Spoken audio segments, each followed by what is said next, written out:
Hey, this is Lee.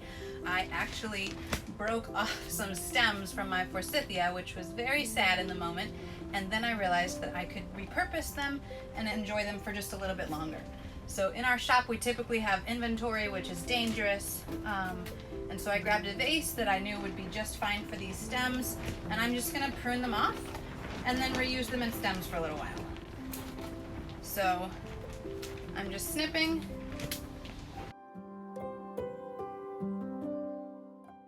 And because I don't want the flowers to rot in the water, I'm going to just strip off the bottom and place that in the vase.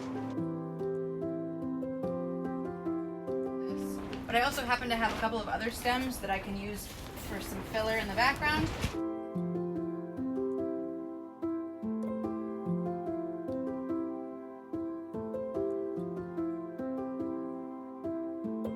And then I can just set that on a countertop or in my office window and at least enjoy the stems a little bit longer. Who knows, I might actually get some new growth on the bottom. But this is one way to not have to throw away plant material and still get to enjoy it for a little longer. So turning a oopsie into a I totally did that on purpose, right? I hope you guys have a great day. We'll talk to you soon.